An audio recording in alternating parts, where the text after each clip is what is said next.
It is once again time for another international break. But how did the club teams get on in their last matches before the break? Welcome back, guys, to Fog Football here for the Spfl review show. This was match day 8 for the top flight. I think it might have been like match day 9 for the lower leagues. Who cares? It was a shite weekend to FITBA. I didn't enjoy it. Personally, as a Hearts fan, to see your team 2-0 up in the derby and not win the game, very disappointing. And then to have St Mirren screw my bet today when I stuck big money on St Mirren to get a win or a draw against Rangers, that didn't happen either. So just a shite weekend, so to speak. And then you've got the shite Green Brigade as well with their distasteful banners. Just a crap week for FITBA, man. A very crap week for Scottish FITBA. Other than Aberdeen getting that point again, and it wasn't even a good point, let's be honest. That point in Europe, it's been a shite week for Scottish FITBA, if you ask me. But we're going to look at things, and I know Rangers fans are going crazy at the moment. They think they're the best team in the world again because they beat St Mirren 3-0. I mean, newsflash, you beat a 10-man St Mirren. I think, honestly, if St Mirren could have kept 11 men on the pitch, they would have turned Rangers over the day. So let's not pretend that Rangers are the best team. Some people are getting fucking well carried away just because a few of the young kids played and Rangers actually won a game. You know, it was 3-0 against a team with 10 men. You know, whatever, man. It's not really worth all these celebrations that I've seen everywhere on Twitter, man. All these Rangers refuels saying how, apart from my brother, all these Rangers refuels are saying how great, oh, we're back. That's more like it. You beat a team with 10 men. I mean, come on.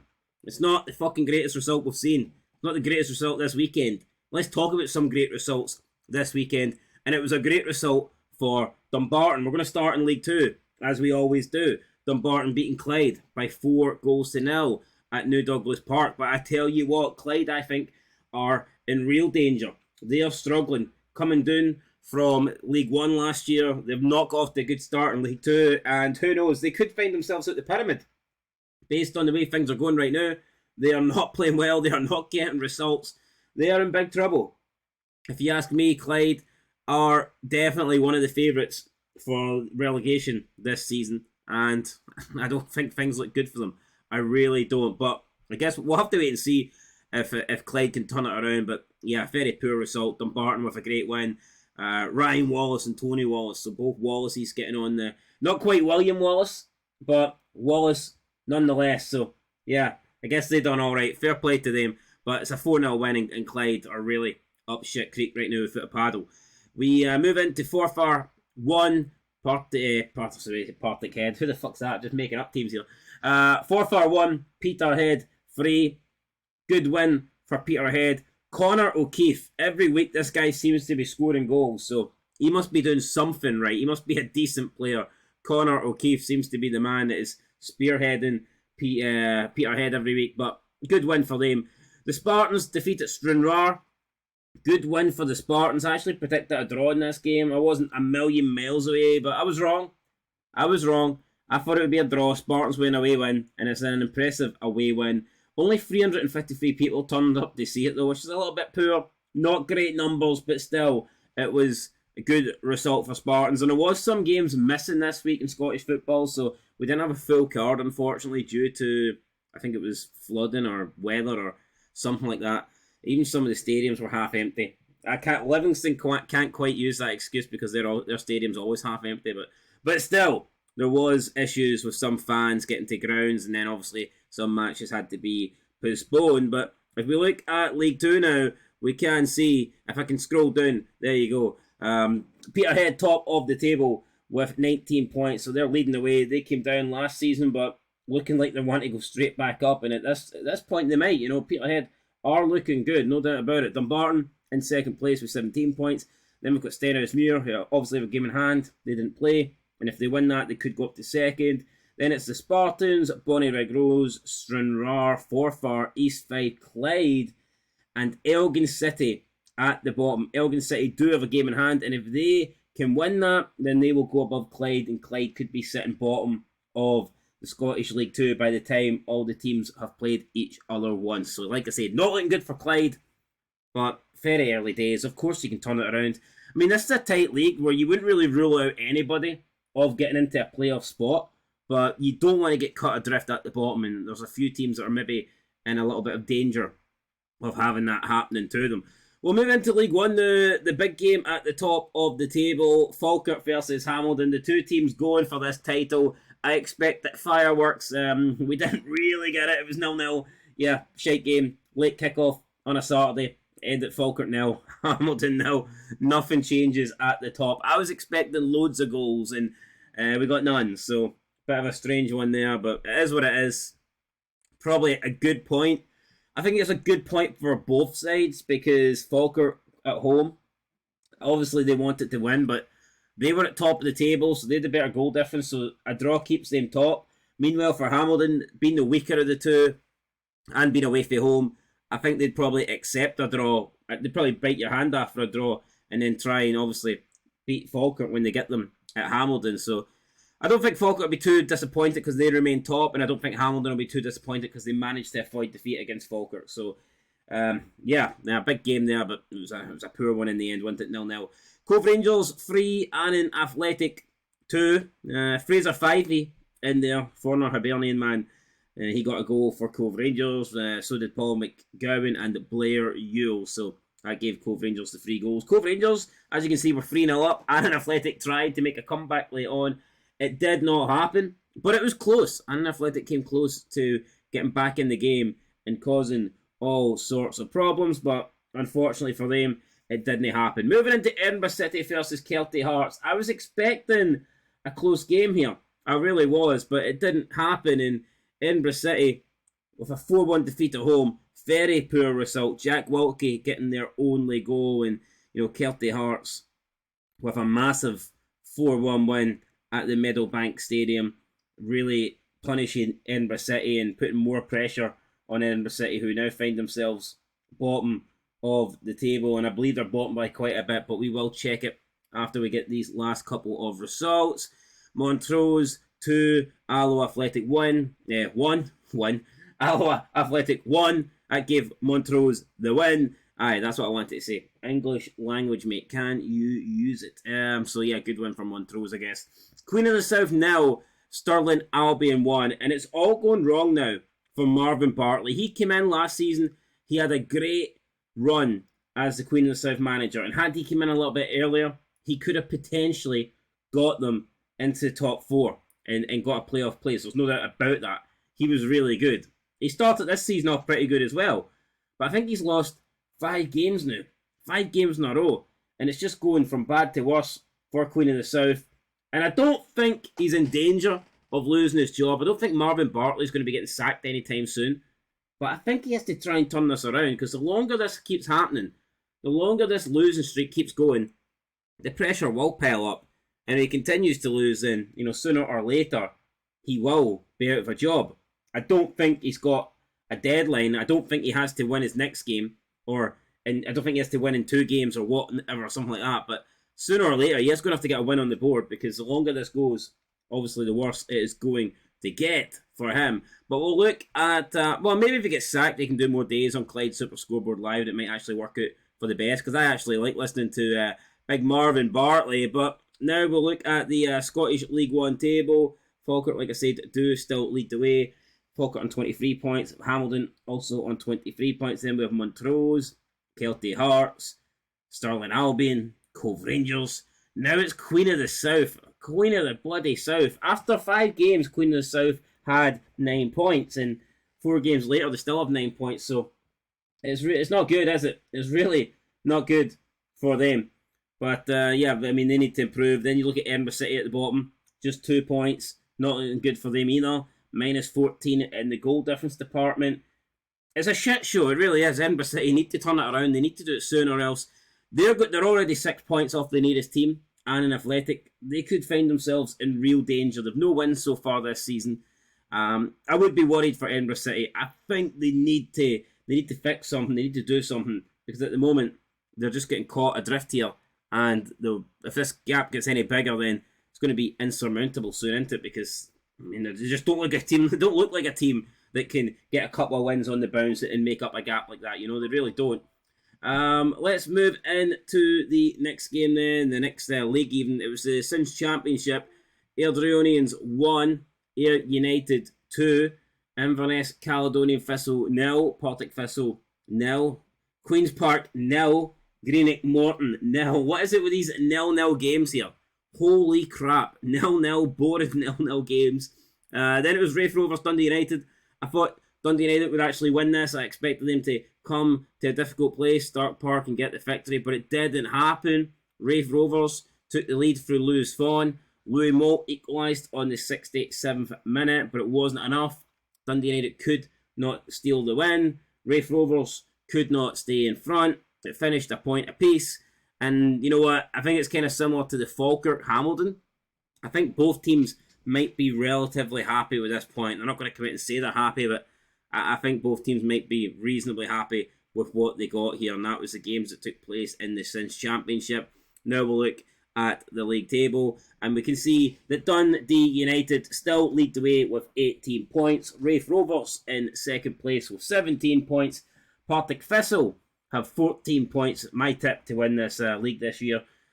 Trailing a wee bit, but early days still. Arbroath on 12, Airdrieonians on 12, Dunfermline on 11 with a game in hand. Queen's Park have got 10 points but played 9. Ayr United have got 9 points, and then at the bottom it is Inverness, Caledonian Thistle and Greenock Morton. So yeah, definitely Greenock Morton I think will struggle this season. I think they could go down. I think Greenock Morton are in real danger of going down. I think Inverness bringing in Duncan Ferguson could be their saviour, could give them the kick up the arse that they need. And Greenock, I think they won their opening game of the season, and since then they've only picked up 2 draws out of their next 7 games, followed it with 5 defeats as well. So very poor, and Greenock Morton definitely need to improve. Now let's look at the big boys league then, the Cinch Premiership. There was 5 games in action, 10 teams in action. One of the games did get postponed, unfortunately. Aberdeen nil, St Johnstone nil, and this came as a shock to me.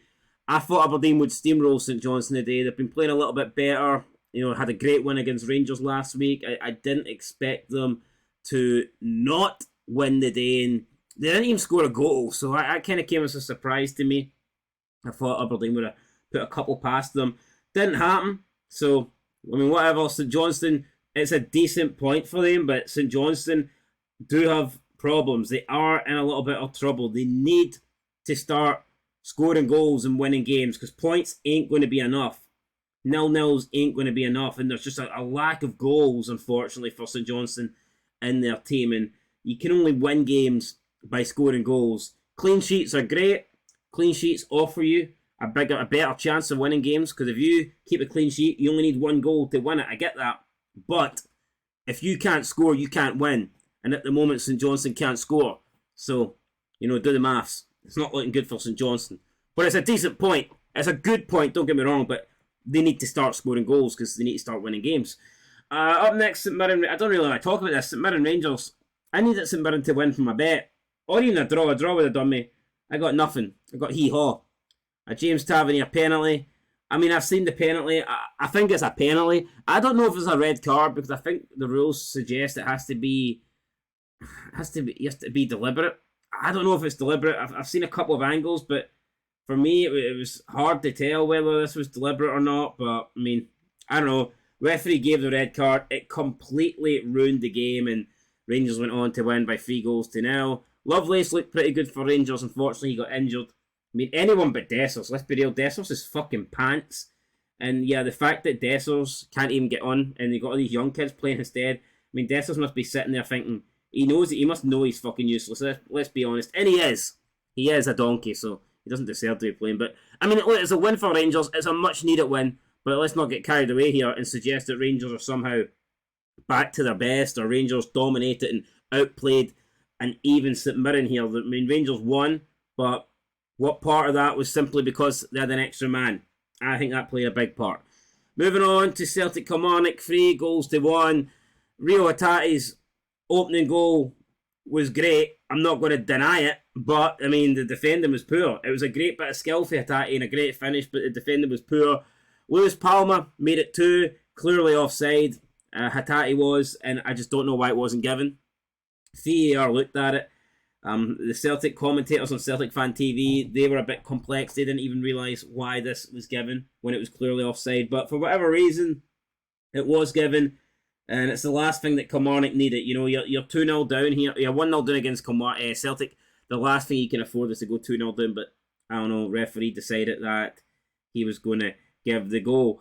Also, the attendance here at Celtic Park is being listed as 58.2 thousand. And that's bullshit. I'm telling you right now, there was not 58,000 people at Celtic Park. I think you'd have been lucky if there was like 45. I'd say 45 at a push. There definitely wasn't 58,000, so don't quite understand why the attendance is reading that. But who knows? Someone's faking the numbers. Moving in to the Edinburgh Derby, the big game that wasn't on TV. Again, why Scottish football decide to fuck us time and time again with these TV deals, I don't really know. Hearts were 2-0 up. Great goal for Alan Forrest. Fantastic goal. Christian Doidge, own goal, gave Hearts a 2-0 lead. But then Johan, thanks to Toby Sibic, got 2 goals in the space of like 90 seconds. And that was pretty much it. That was all she wrote for this game. And like, come on.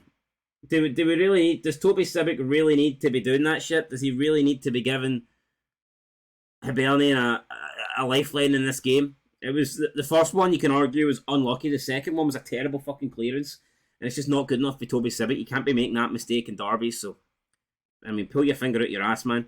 Poor draw. I mean, it's a good draw for Hibs, because they've come back for a 2-0 deficit away from home. So for them, it's great. But for Hearts, it's shite. So, yeah. William Collum was the referee. Well, Big Willie Collum. The only thing is, I don't think there was any major decision that went wrong. There was like a penalty shout, but I don't think it was a penalty. The one where Sibic was caught. That's not a penalty for me. I know Davy Marshall went to ground. He didn't win the ball, but I just didn't see enough for that to be a penalty. So I've no complaints, guys. My only complaints is Hearts are pish.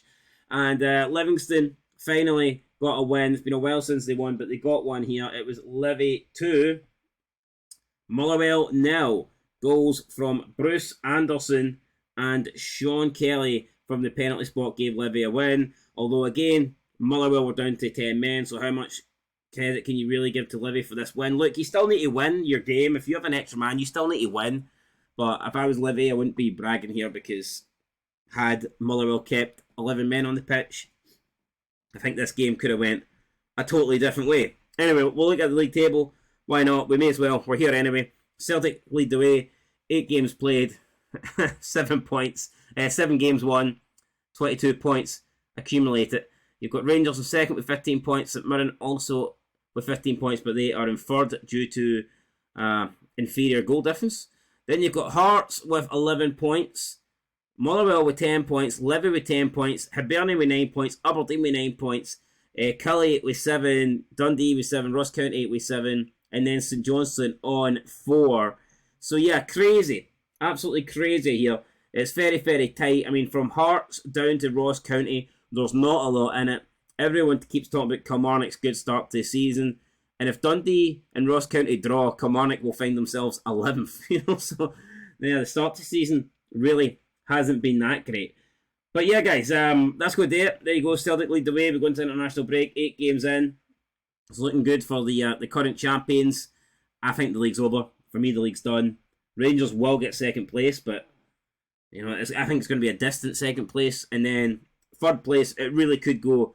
It could go anyway. It could go to anybody, really. St Mirren, Hearts, Hibs, Aberdeen, I expect it all be competing. If Motherwell can start getting wins back on the board and break this bad bit of run that they're on, 4 games in a row that they've lost, if they can, you know, fix that, then of course they can be in the battle for third. So yeah, it's going to be interesting. And let's give a little bit of credit to Livingston as well. I mean, Motherwell's getting all... Motherwell, that's the team I'm looking for. Motherwell's getting all the plaudits this year, but Livy are still level on points with them. So, you know, and again, look at Livy's only a point behind Hearts. So let's give Livy a bit of credit here, and let's give Davy Martindale a bit of credit. He always comes under fire, but every season he has Livingston in the mid-table. He has Livingston pushing for the top 6, and he does an incredible job. So yeah, fair play to Davy Martindale. But that's it, guys. Shite week for Scottish football. I'm not going to spend any more than 20 minutes talking about it. Disappointed, but it is what it is. We'll catch you in the next one. Come on, Scotland. Let's get stuck in to the fucking French, and hopefully we can beat them and go and defeat Spain as well. Why not? Try and get some revenge. That defeat to England hurt. Let's go and get some painkillers for it and make it all better. Catch you in the next one. Till then, though. Peace.